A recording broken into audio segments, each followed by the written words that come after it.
Bienvenue dans le Craft Project, une émission de podcast produite par Métiers Rares qui propose des conversations intimes avec des artisans d'art.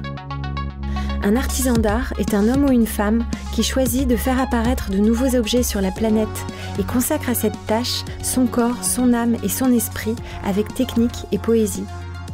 Du dernier des Mohicans au néo-artisan, le Craft Project cherche à comprendre comment se construit et se vit une vie d'artisan, pour parler à nos cœurs de faiseurs, de chercheurs de sens et de rêveurs.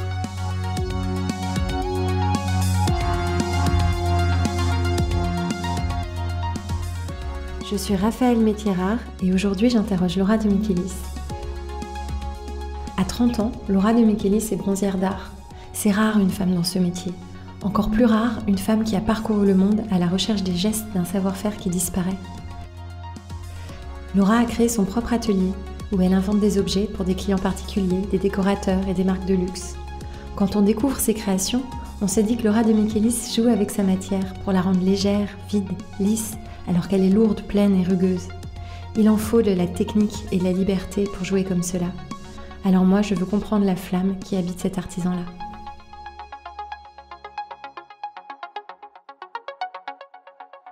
Bonjour Laura de Michelis. Bonjour Raphaël. Bah oui, c'est vrai que c'est une bonne question. C'est intéressant de comprendre d'où est-ce que je pars pour créer ces pièces. Je pense qu'il faudrait que je vous parle de mon parcours, peut-être. Alors justement, on va commencer par le début du début. Et encore même avant le début, je voulais savoir si, est-ce qu'on dit une artisane ? On peut. Pas beaucoup de gens le disent. Moi, ça ne me dérange pas d'être artisan d'art ou artisane. Artisan d'art, ça vous va ? Ouais, très bien. Oui, D'accord. Oui. Donc on va rester sur artisan d'art. Alors moi, ce que je voudrais savoir, c'est comment ça a commencé au tout départ. Quand vous étiez petite, est-ce que vous étiez déjà un enfant créatif ? Oui, beaucoup. J'ai toujours dessiné, peint, sculpté, modelé, fabriqué des choses, toujours. Qu'est-ce qu'ils faisaient vos parents ? Des choses pas très créatives, finalement. Donc c'est venu avec vous, ça, elle s'est plantée là, cette graine-là ? Ouais, toute seule, ouais. Toute seule ? Ouais, et puis j'ai été assez encouragée, je pense, que j'ai fait un bac littéraire, mais option art plastique. J'ai continué de créer, de dessiner. L'histoire de l'art m'intéressait beaucoup. Et puis après un bac art plastique, je suis tombée un peu par hasard, un peu parce que j'avais vraiment décidé de faire quelque chose de mes mains. Et je suis tombée à l'école Boulle. Oui, mais donc c'est assez tard pour commencer l'école Boulle. Vous êtes allée jusqu'au bac général. Ouais. Ce qui est dans les artisans d'art pas toujours le cas. C'était important pour vos parents que vous alliez jusqu'au bac ? C'est surtout que je savais pas réellement ce que je voulais faire. Je voulais faire quelque chose de mes mains, quelque chose d'artistique, mais j'étais pas du tout décidée. À cette époque, je dessinais, je faisais de la peinture et je faisais plus du 2D, on va dire. Et puis à l'école Boulle, ça me plaisait beaucoup, ça me donnait vachement envie d'intégrer cette école, mais ça offre une possibilité de métier impressionnant. Donc ça fait aussi un peu peur. Il faut un peu creuser sur ce qui nous intéresse le plus. Est-ce que c'est plutôt métal? Est-ce que c'est plutôt bois? On ne sait pas, mais l'école Boulle offre des formations très diverses, quoi. Mais comment vous avez su que ça existait d'abord, cette école Boulle, ces formations-là ? Vous avez grandi où ? À côté d'Aix-en-Provence, dans un petit village de Provence. Ma mère était d'une famille parisienne, donc je pense que tout le monde dans ma famille connaissait l'école Boulle, parce que c'est quand même une institution. C'est la meilleure. Et puis déjà au lycée, on m'avait parlé d'école d'art à intégrer après un bac art plastique. Donc... Oui, non, je savais que si je voulais faire un métier manuel, pour en vivre, il fallait intégrer une grande école pour avoir des chances de sortir avec un métier qui nous donne du travail après, quoi. D'accord. Donc, arrivé à l'école Boulle, comment s'est fait le choix vers cette matière-là, cette discipline En fait, à l'époque, il y avait des concours d'entrée à l'école et on avait, suivant si on réussissait bien le concours d'entrée ou pas, on avait une liste de 3 choix dans les métiers qui pouvaient nous intéresser à l'école. C'est en fonction du classement ? C'est assez obscur. Enfin, j'ai jamais trop su comment ça se faisait. Oui, je pense que c'est selon la réussite au concours. C'est quoi le Graal ? C'est quoi le top dans la tête des étudiants à ce moment-là ? C'est d'obtenir son choix. Ah oui, c'est d'avoir le choix. Ouais, c'est ça. Enfin, en fait, on met dans l'ordre de préférence. Premier choix, je préférais intégrer cet atelier. Deuxième choix, tel autre. Et du coup... En fait, c'est pas forcément la meilleure note au concours, c'est, je pense, les aptitudes qu'on a révélées dans tel ou tel examen du concours. D'accord. Il y a un examen de dessin, un examen d'histoire de l'art, d'analyse d'œuvre, de sculpture, voilà. Et Après, on rencontre aussi les professeurs d'atelier, il y a un feeling qui se passe. Et en fait, moi, je suis tombée amoureuse d'une matière à ce moment-là. J'ai compris que je voulais travailler le bronze. Ah oui. Comme ça. À ce moment-là, au moment de choisir. Au moment de... Ouais. En fait, j'ai adoré l'ambiance d'un atelier, les machines surtout. Et du coup, l'atelier de tournage d'art, donc j'ai suivi pendant 3 ans après, pendant mes études à Boulle. C'est 90% de machines. Et quoi comme machine, par exemple? Et ben, un tour. Un tour. Ouais, parce que du coup, j'ai eu un diplôme de tournage d'art, qui est du tournage sur bronze. D'accord. Et donc, c'est les machines et la matière. Et qu'est-ce qu'elle a, cette matière? Qu'est-ce qui vous plaît tant dans le bronze? Alors, c'est une très bonne question. C'est une matière qui est à la fois froide, parce que ça reste un métal, et en même temps très chaude et très vivante, parce qu'elle est d'une couleur chaude, et on peut faire varier les couleurs, on peut faire varier une infinité de formes, en fait, parce que le bronze, ça existe à la base, c'est des lingots, en fait, et on le fait fondre. On ne peut pas travailler le bronze juste comme ça à partir de rien. On est obligé de faire un modèle de fonte, ça passe par la fonderie, et ensuite on récupère la même forme que notre modèle de fonte, mais en bronze. D'accord. Du coup, ça paraît extrêmement libre. On peut faire la forme qu'on veut, on le donne à la fonderie et on me le rend à exactement la forme que j'ai voulu. Alors il y a à la fois une infinité de possibilités et à la fois une restriction immense qui est le travail du bronze. En fait, ça dépend de la machine, il y a une configuration de la pièce, des angles pour qu'elle puisse se démouler. On peut pas, par exemple, la cintrer complètement à froid. Il y a il y a un cahier des charges en fait de la transformation de cette matière qui est à la fois très compliqué et qui donne en même temps une possibilité créative qui est immense parce qu'on peut, on peut faire toute forme qu'on veut, quoi. Et ça, vous avez eu cette intuition-là à 18 ans en choisissant votre spécialité? Non, bien sûr que non. C'était ça, j'ai compris ça en sortant de l'école, en fait, vraiment. Mais j'ai eu un excellent professeur à l'école Boulle. Comment il s'appelait? Il s'appelle Olivier Le Bossé. Il m'a vraiment transmis cet amour de la matière et de la machine, parce qu'en fait, je dissocie quasiment pas l'un de l'autre. On peut pas faire grand-chose du bronze sans les machines. On peut pas le faire que avec ses mains. Ça part des mains quand on fait le modèle de fonte, mais dès qu'on a le bronze dans les mains, on utilise des machines. Un tour, mais aussi plein d'autres machines. Électroportatifs ou non, des grosses machines, des scies à ruban, des disqueuses, et puis de l'outil à main, comme des limes, des tournevis, de la soudure. En fait, on fait... Le chalumeau, c'est pour la soudure? Parce qu'il y a des très belles images de chalumeau quand on regarde le travail des pontiers d'art. C'est pour souder. On peut souder avec un chalumeau acétylénique, c'est pour faire des brasures. Enfin, on fait un collage à chaud de 2 morceaux de bronze, par exemple, avec de l'argent.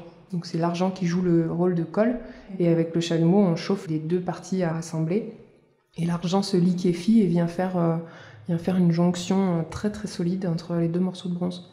Est-ce que le feu, il est utilisé aussi pour travailler la couleur, la texture, l'aspect? Oui, lors de patines. Dans les patines? Dans les finitions plutôt. D'accord. Ouais. Plutôt, on peut faire des patines à chaud, donc en chauffant aussi avec un chalumeau. Pas du tout les mêmes chauffes, ça doit être très très contrôlé. Et faire de très jolies couleurs, avec la chaleur. Ouais. Alors, sortie de l'école Boulle, qu'est-ce qui se passe? Comment ça commence le métier? Ça commence même avant la sortie de l'école Boulle, parce que je fais mon stage chez un designer très connu. Qui s'appelle comment? Qui s'appelle Hervé van der Straten, qui me permet d'intégrer son atelier pour le temps d'un stage. Et là, je me passionne vraiment pour le bronze, et je découvre qu'on peut en faire bien plus que seulement du tournage et des pièces plus traditionnelles, mais aussi de la création contemporaine poussée sans limite, quoi. C'est là que je comprends que en fait, le bronze ouvre des possibilités de création contemporaine très intéressantes. Et je n'arrête pas de me passionner, quoi. Et donc c'était ça l'objectif, c'était d'aller vers la création? Pas encore. Pas encore. Non, j'ai eu la chance de gagner un prix à la sortie de l'école. Quel prix? Le prix Avenir Métiers d'Art de l'INMA. De l'Institut National des Métiers d'Art, d'accord. Avec ma pièce de création de diplôme. C'était quoi? C'était une boîte ronde de 20 cm de diamètre qui était une boîte à graines. Donc en fait, il y avait un couvercle qui s'ouvrait seulement en actionnant des mécanismes d'ouverture qui rappelaient les instruments de navigation maritime du 19e siècle. D'accord. Donc en fait, beaucoup de laitons, beaucoup de petits mécanismes un peu d'horlogerie. Et quand on ouvrait cette boîte, il y avait une collection de graines ramenées du monde entier qui étaient triées par des petits plateaux qui pivotaient et qui avaient la forme en fait du continent d'où venaient ces graines. Voilà. Avec une légende, avec le nom de chaque graine écrit en latin. Et c'était seulement des graines d'espèces de plantes en voie de disparition. D'accord. Donc un projet très, très complexe qui m'avait demandé une bonne année de création et de réalisation et qui a du coup reçu le premier prix national de l'INMA. Super. Je suis ravie évidemment, mais je comprends qu'en plus d'aimer la technique vraiment du travail du bronze, j'ai adoré créer une pièce de toutes parts et y mettre là c'était une envie de voyager, toute une poésie et beaucoup de sens et beaucoup d'émotions autour de cette pièce. Donc là, ça commence à germer dans ma tête que j'aime aussi la création. Bien sûr. Quand on travaille chez Van der Straeten, on n'est pas sollicité en tant que créateur. Non. C'était plus la technique qui était sollicitée. Oui, tout à fait. On met complètement sa créativité de côté. Mais j'avais bien conscience qu'il fallait que j'améliore ma technique et que même en sortant d'un diplôme à l'école Boulle, on avait encore tout à apprendre. Bien sûr. Donc, mais justement, vous avez eu un maître un maître, c'est-à-dire un maître, un artisan qui vous a guidé, un maître qui vous a transmis après l'école.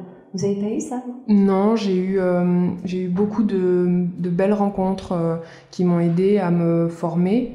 Mais non, j'ai appris par la complexité des pièces ou d'une autre pièce. Toute seule? Non, j'ai appris avec mes collègues, les chefs d'atelier, Mais il n'y a pas une personne comme ça qui vous a particulièrement guidé dans la technique. Ce qui est souvent le cas en fait. C'est pour ça que je demande. Je dirais peut-être Pierre Salagnac. Ah oui. Parce que c'était mon chef d'atelier chez Van der Straeten. Après, je dirais beaucoup aussi Olivier Le Bossé qui était mon professeur à l'école Boulle. Et puis voilà. Mais il n'y a pas une figure, c'est pas grave. C'est comme ça. Non, ouais. Et vous avez des anges gardiens, c'est-à-dire des gens qui dans le métier vous guident, ça mène un client, vous apportent un boulot, pas vraiment. Non plus. Vous êtes un petit ange solitaire. Non, parce que j'ai gardé beaucoup de contacts avec tous les gens qui ont suivi mon parcours et dont je suis très bien entourée. Et je peux aussi beaucoup compter sur mon ami dans la vie, mon conjoint, qui est aussi artisan bronzier d'art. Ah bon? Qui a aussi fait l'école Boulle et en tournage d'art. En même temps que vous? Oui, on est sortis à 1 an d'écart, mais en même temps. C'est là-bas qu'on s'est rencontrés et du coup je sais que lui est toujours de bons conseils sur ce que je fais, à qui je le vends et pourquoi. Voilà, il y a quand même un guide. Ce serait mon ange gardien. Sauf que c'est un guide réciproque, vous êtes le sien également. Sûrement. Mais j'adore cette histoire. On va creuser. Alors non, on ne veut pas avancer les étapes parce que je le sais en fait qu'il y a un voyage à un moment. Ouais. Alors racontez-nous ce voyage. Ce voyage, il s'est fait en 2013. Je pars avec mon conjoint en Asie pendant 1 an pour rencontrer les métiers d'art et pour comprendre comment on travaille le bronze. Parce que je sais qu'il y a une tradition du travail du bronze en Asie du Sud-Est. Mais quand on n'a pas tout ce que j'ai, moi en France, c'est-à-dire les machines et un confort de travail qui est immense, je perçois que j'ai besoin de rencontrer des gens qui font le même métier que moi, mais autrement. Ça me passionne tout de suite, quoi. Même avant de partir, je cherche, je prépare mon voyage et je me dis que je vais y trouver des gens, des rencontres, des techniques et des choses qui vont me passionner, quoi. Mais comment on cherche, comment on prépare? Ils n'existent pas sur Internet, ces artistes? Non, on prépare rien. Enfin, on prépare. Par exemple, j'ai cherché des zones géographiques, mais j'ai aussi cherché. J'ai pas cherché de nom, quoi, en fait. J'ai cherché des mots dans la langue du pays où j'allais aller pour essayer de dialoguer parce que ces gens-là, ils parlent pas anglais, quoi. Donc c'est un peu ouais, c'est toujours une belle rencontre, ça c'est sûr. Et ça passe par la technique alors, par le geste? Ouais, en fait c'est fou comme on n'a pas besoin de beaucoup de langage quand on est passionné par la même chose et qu'on a un métier en commun. Et du coup, j'en suis arrivée à travailler pendant 3 mois dans une fonderie d'art à Hanoï, au Vietnam, et à rencontrer des fondeurs de bronze, parce que du coup, eux, ils faisaient la coulée aussi. D'accord.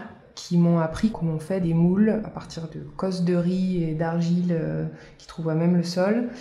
Donc ce qu'ils ont, la cosse du riz, voilà, ce qui se mange pas, et puis qu'on fait des amalgames de terre qui font un moule et dans lequel on fait un feu pour le faire sécher, et ensuite on coule du bronze dedans. Enfin, c'était complètement magique. On fait tout ça en tongs, sans aucune protection de sécurité. donc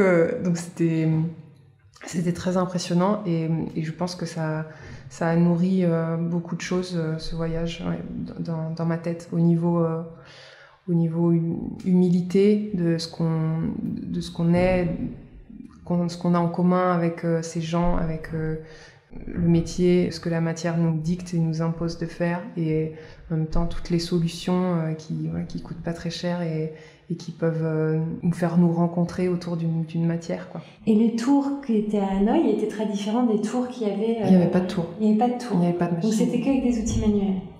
Ouais. D'accord. Ouais, que des outils à main et très, très bricolés, quoi, très récupérés. Ils créaient leurs propres outils? Ouais. Par exemple, quand on veut décaper une pièce, en France, on a des solvants et on a des produits.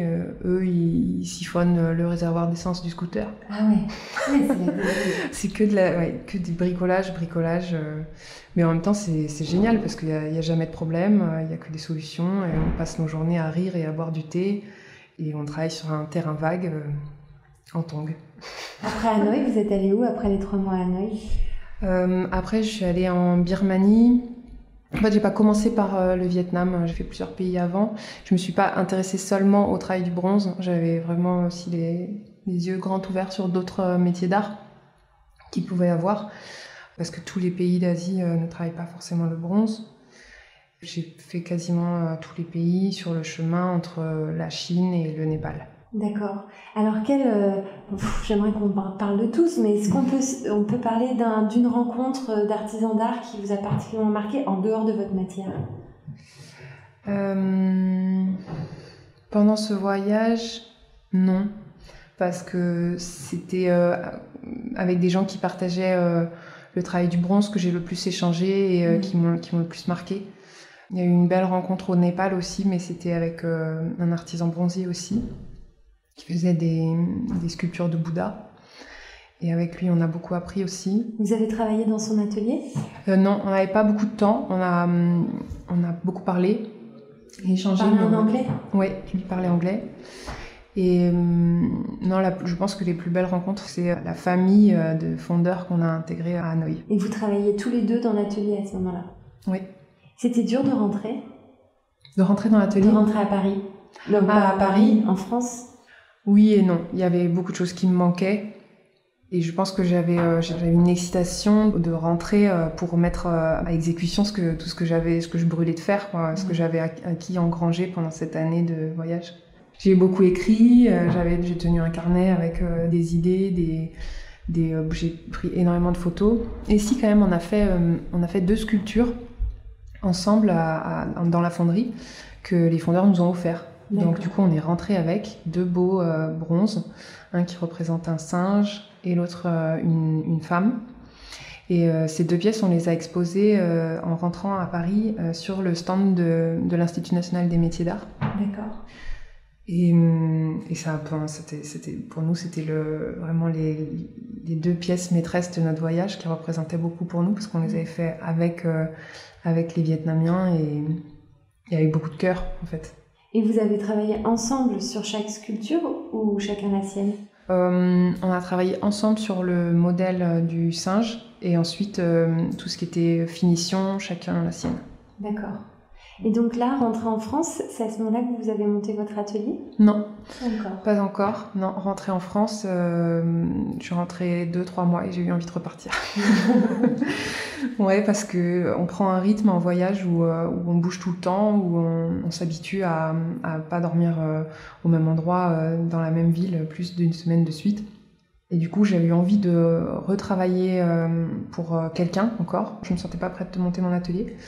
Et j'ai rencontré Stéphane Léo, qui est un designer à Berlin, et qui nous a invités tous les deux à aller travailler pour lui à Berlin, pour travailler le métal, pour faire du mobilier contemporain. C'est un designer qui a son propre atelier ? Oui, il a son propre atelier à Berlin et il travaille avec, c'est comme une association d'artisans d'art qui tournent autour de lui, qui font tous des pièces pour lui. D'accord. Et donc du laiton, du verre, de la sculpture, vraiment plusieurs corps de métier. Du cuir aussi, beaucoup. J'ai appris à gainer du cuir, gainer du galuchard, travailler sur des patines différentes. Très intéressant, encore très formateur. Et je suis restée à Berlin 2 ans. 2 ans à Berlin. Travaillant pour lui. D'accord. Et justement, sur cette façon dont les artisans d'art sont perçus, vous qui avez une vision assez internationale là, entre Hanoï, Berlin et Paris, est-ce que vous voyez une grande différence sur la place qu'on leur donne ? Racontez-nous ça. En tant qu'artisan d'art, on a une très bonne réputation à l'étranger quand on dit qu'on vient de France. C'est très agréable parce qu'effectivement, la France est perçue comme vraiment un territoire de technique et de savoir-faire très pointu et très valorisé. Et quand on va dans un pays comme l'Allemagne, par exemple, où il y a très peu d'écoles d'art, où on ne forme pas les artisans d'art comme on les forme en France, on a de l'or dans les mains, quoi. Et en fait, je pense qu'il y a beaucoup de jeunes Allemands qui auraient très envie de se diriger vers un métier d'art, et comme il n'y a pas beaucoup de formation, il y a certainement une frustration. Et de la part des patrons allemands qui travaillent dans le design, ils ont vraiment un manque de gens formés, de gens qui savent travailler la matière, pas forcément le bronze, mais il y a donc des difficultés d'embaucher des gens qualifiés. Oui, je comprends. Et du coup, vous avez formé, vous, dans l'atelier en Allemagne, les gens autour de vous ? Pas beaucoup, parce que c'était une toute petite équipe, mais le plus que j'ai pu. Mais donc ça explique aussi pourquoi, par exemple, ce designer il est venu à Paris embaucher de Français. Ouais, c'est ça. Et puis 2 d'un coup. Oui. Oui, et bon, après, on était répartis chacun dans un atelier. Mais en fait, on n'a pas vraiment été embauchés, on travaillait en collaboration ensemble, on était déjà indépendants. D'accord. Mais c'était tout comme, quoi. Donc, du coup, c'est vrai que... Mais c'était génial, j'ai aussi découvert une nouvelle culture, des gens différents, ça tourne beaucoup, en fait, le savoir-faire et l'échange, ça passe par l'humain. Enfin, c'est ce que vous disiez tout à l'heure, c'est très très important de sortir de son petit atelier, de son petit savoir-faire pour rencontrer les autres, aller vraiment à la recherche de ce qu'ils pourront nous apporter et ce qu'on peut leur apporter. Et parce que je trouve que ça, c'est une source d'inspiration qui est infinie, de l'échange, quoi. Bien sûr. L'échange, donc pas que entre artisans, l'échange avec le monde en général. Ouais. Et puis pas que dans notre milieu. Par exemple, une rencontre avec, je sais pas, un géologue, ça peut donner une pièce comme on n'en verra pas d'autres, parce que justement, je suis pas inspirée de ce qui se passe dans mon atelier et dans mon quotidien, mais par quelque chose de complètement différent et qui ne devrait pas se rencontrer, presque. On se dit que c'est tellement éloigné, les gens doivent se dire où est-ce qu'elle va chercher tout ça. En fait, je sais pas. Ouais, je comprends. Je trouve que c'est ce qui est le plus riche, c'est de croiser des gens et des savoirs par des métiers qui n'ont rien à faire ensemble et qui n'ont pas vraiment de raison de se rencontrer. Et du coup, d'en tirer, moi j'en tire une source d'inspiration importante. Vous avez déjà rencontré un géologue ? Non. On pourrait arranger ça, je pense. Qu'est-ce qui est... Alors non, on va quand même arriver à la création de votre propre atelier. Vous l'avez créé quand ? Fin 2016, en fait, à mon retour d'Allemagne. Au retour d'Allemagne. Et vous êtes partie à Toulouse pour le créer, c'est ça ? Oui, je me suis installée à Toulouse. Avec votre compagnon ? Oui. Ça y est, vous étiez prêts tous les deux ? Oui, je pense que on avait envie... d'être indépendant réellement. Je pense qu'on a eu un petit goût en Allemagne et on s'est dit, en fait, il y avait peut-être la barrière de la langue ou du pays dans lequel on vivait, mais on trouvait que c'était assez difficile de créer quand on était en Allemagne. Et donc on s'est dit, si on rentre en France, tout sera beaucoup plus facile et on pourra monter notre atelier. Et puis on a fini par se décider. Alors est-ce que tout est beaucoup plus facile ? Oui, je dirais que pour moi, oui. Mais je pense que ça dépend des gens. Parce que moi, je fonctionne beaucoup avec le relationnel humain. Et une barrière de la langue, c'était compliqué du coup pour parler d'émotions, de sentiments, vraiment, mais même de choses qui s'expriment pas forcément avec les mots. Et du coup, pour moi, oui. Ouais. Parce que je considère que mon métier, c'est beaucoup d'échanges avec l'autre. Je comprends. Et pourquoi Toulouse ? On y connaissait des gens. Il y a une ou deux belles fonderies d'art aussi, parce que c'était important pour moi. Ça, ouais. Et puis j'avais envie de soleil, besoin de soleil, moi qui viens du sud. Et puis en Allemagne, j'en ai certainement un peu manqué. Donc, et vous êtes installés tous les deux ? Ouais, à Toulouse. Donc on partage un atelier qui est tout équipé pour le travail du bronze, de la matière et aussi pour la création telle qu'elle soit. D'accord. Alors j'ai 2 questions qui me viennent en même temps. C'est comment vous avez financé l'ouverture de votre atelier tout jeune comme ça, tous les deux en revenant d'Allemagne ? Vous avez travaillé comme des fous pour mettre de l'argent de côté, vous avez eu un prix ? C'est un peu ça, un peu tout. Un peu tout ? Ouais. Vous avez eu un prix aussi ? Moi j'ai gagné le prix à la sortie de l'école. Oui, bien sûr. C'était de l'argent, ce prix ? prix ? Il y avait pas mal d'argent. On peut dire combien ? C'est important. Oui, 10 000. 10 000 euros. Ouais. Donc ça, vous les aviez gardés en disant un jour, je vais monter mon atelier. Ouais. D'accord. Bon, déjà, ça faisait 6 ans qu'ils étaient au chaud. Ouais, moi je les avais un peu entamés avec le voyage. mais oui, j'avais cet argent-là de côté. J'avais un peu d'argent que ma famille m'a prêté. Ouais. Et puis beaucoup d'économies faites quand on travaillait à Paris, à Berlin. Donc ça avait toujours été un objectif, vous mettiez de l'argent de côté pour ça et... Pas forcément pour ça, mais on savait moi je savais que j'utiliserais cet argent pour un gros projet, tel qu'il soit. D'accord. Ce serait un gros projet, et si c'était pas un atelier, ça aurait été autre chose. Quoi, par exemple, encore un voyage oui, ou je sais pas, autre chose. Pourquoi pas racheter une entreprise Ouais, racheter une entreprise de savoir-faire. Ouais, ou autre chose, je sais pas, mais je me disais qu'un jour où j'aurais peut-être plus de maturité ou de conscience de ce que je voulais faire réellement pendant une grosse partie de ma vie, j'utiliserais cet argent et que ça me servirait. Donc ça a permis de monter l'atelier. Voilà, et comment on vit de ces mains créatives ? Comment ça va ? Vous arrivez à bien vivre tous les deux ? Oui, on vit de plein de petites choses aussi. C'est-à-dire en plus de votre métier, vous... Oui, on arrive à faire des choses qui sortent un petit peu du métier traditionnel de bronzier d'art. Mais là, aujourd'hui, je fais, on va dire, 90% de mon temps, c'est quand même mon atelier.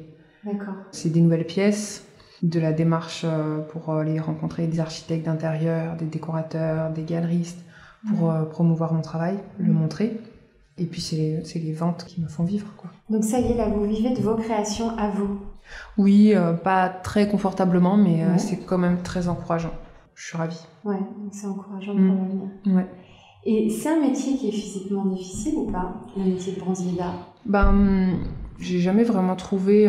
c'est physique dans le sens où on est épuisé à la fin de la journée, mais ça, je pense, comme beaucoup d'autres métiers, pas forcément que des métiers d'art. Ça peut être une fatigue psychologique comme une fatigue physique. Moi, c'est une fatigue physique, mais j'ai pas du tout l'impression de faire un métier hors de ma portée physique, enfin hors de ma capacité physique. Je pense que quand on a une pièce très lourde à porter, qui peut arriver quand on fait des pièces en bronze, on trouve des moyens de pas se faire mal au dos, d'utiliser un bras de levier ou un chariot à roulettes. Et en fait, je pense qu'un homme avec beaucoup plus de force que moi, en fait, ferait exactement la même chose. Ouais. Il utiliserait aussi un bras de levier pour pas se faire mal au dos. Donc pour moi, c'est pas vraiment un métier qui est inadapté pour les femmes ou plus... C'était pas ma question, mais c'est intéressant comme réponse. Oui, non, mais c'est vrai que c'était sous-entendu un peu dans ma question, c'est sûr. Mais vous avez mal où le soir ? Vous avez mal quelque part ? Aux mains. Aux mains. Vous avez mal aux mains ? J'ai mal aux mains. Et comment on fait? Est-ce que vous travaillez vos muscles des mains? Comment vous faites pour... Non, en fait, j'essaye de faire du sport et de rester en bonne condition physique pour protéger mon dos et mon corps. Mais les mains, c'est de la fatigue musculaire et nerveuse, parce que c'est vraiment mes mains que j'utilise beaucoup pour... je sais pas, il y a les vibrations des machines, il y a plein de choses en fait. Mes mains, c'est vraiment le prolongement de tout le corps sur la matière. C'est un tampon entre la matière et moi, et donc c'est les mains qui prennent tout. C'est pour ça que j'ai mal aux mains. Mais non, je fais rien de particulier. Et votre compagnon, il a mal aux mains aussi?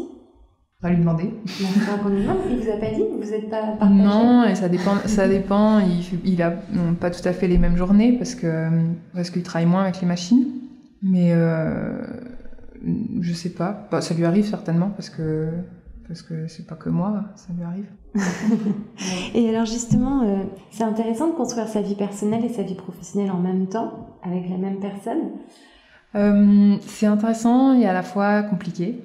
C'est parfois difficile, mais c'est aussi très enrichissant. Parce que du coup, de pouvoir compter sur quelqu'un qui connaît le milieu dans lequel on évolue, dans lequel on a envie de percer, c'est intéressant, oui, d'avoir son retour technique comme créatif. Quelqu'un qui n'a pas de filtre, qui dira pas oui c'est beau pour vous faire plaisir, quoi. Il a envie que vous réussissiez, que vous vendez la pièce, donc il n'y a pas de pincette. Mais je pense que c'est aussi difficile parce qu'il y a des moments où on aimerait parler d'autre chose et que en fait ça nous prend jusqu'au soir où on va se coucher. C'est sûr que c'est toute notre vie. Non, ça s'arrête jamais. C'est toute votre vie. Mais aussi parce que c'est tellement passionnant et on est tellement pris aux tripes par ce métier que on n'a pas l'impression de travailler la plupart de la journée. C'est un plaisir et comme un passe-temps. Donc finalement, la frontière, elle est très mince entre le moment où on sort de l'atelier et où on vit notre vie personnelle et au moment où on y retourne le matin. En fait, il n'y a pas une vraie coupure parce que ça nous passionne. Donc continue d'aller voir des expos, d'aller s'intéresser à d'autres artisans d'art, des amis qui sont installés à côté ou d'autres gens, et donc ça, évidemment ça s'arrête pas. Oui. Vous n'avez pas encore d'apprenti? Non, pas encore. Vous aimeriez bien? Oui, je pense que ça viendra parce que c'est très important quand on fait un métier rare de transmettre, parce que c'est des métiers qui se perdent et qu'il y en a que beaucoup. Surtout des bronziers d'art, donc ça viendra, mais j'attends d'avoir un peu plus de temps disponible pour accorder ça à un apprenti. Pour l'instant, je vois pas les heures passer et je sais pas comment je pourrais caser quelqu'un en plus dans mon atelier là. Mais vous aimez bien l'aspect chef d'entreprise, d'aller développer, d'aller vendre? Oui, je me suis assez surprise sur ce point. Dans l'évolution de cette entreprise, je pensais que je le partagerais avec quelqu'un d'autre, que soit je m'associerais, soit j'embaucherais quelqu'un pour faire la partie entrepreneuriat, démarche commerciale, communication, etc. Et en fait, j'aime bien le faire. Bien sûr, ça représente beaucoup de temps et je passe beaucoup moins de temps à l'atelier. Ça, c'est sûr, je m'y attendais pas autant. Mais j'ai pris goût et je le fais avec plaisir quand même. Et Instagram est un outil important pour vous dans votre... Très. Très, hein. Très. Bien plus que mon site internet, en fait. Je m'aperçois que la visibilité que ça me donne, elle n'a aucune frontière du moment qu'on utilise bien cet outil. Et du coup, je pense que pour rencontrer les bonnes personnes qui vont pouvoir bien vendre mes pièces ou même juste les acheter, c'est une chance énorme d'avoir Instagram aujourd'hui. Et je pense qu'un artisan d'art qui veut continuer à vivre de son métier aujourd'hui, il ne peut pas se passer d'Instagram. Un artiste comme un artisan d'art. C'est vraiment... Vous faites quoi comme différence entre ces deux mots pour vous? L'artisan d'art, il maîtrise une technique qu'il applique à sa créativité. Je pense que la frontière est très mince. Ouais. Et d'ailleurs, j'ai toujours pas réussi à savoir si j'étais plutôt artiste ou plutôt artisan. Ça vous importe? Non. Vraiment? Pas vraiment. Je pense que je dois être un peu des deux, même si j'ai pas du tout de formation d'artiste.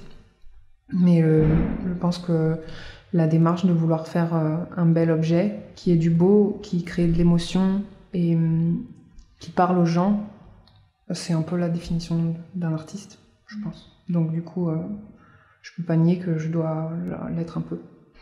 Vous avez beaucoup d'amis artisans d'art ? Oui. Ouais. Oui, ça c'est vrai que on partage la même passion et du coup n'importe quel nouvel artisan d'art que je rencontre, généralement, ça reste un ami très vite. parce qu'on a les mêmes problématiques et on a les mêmes plaisirs à faire ce qu'on fait, donc ça vient très vite. Et vous aimez la façon dont vous êtes perçu dans la société ? Ça vous plaît, cette espèce de fascination J'en ai peut-être pas trop conscience. Pas trop conscience. Ouais, non. Non, parce que...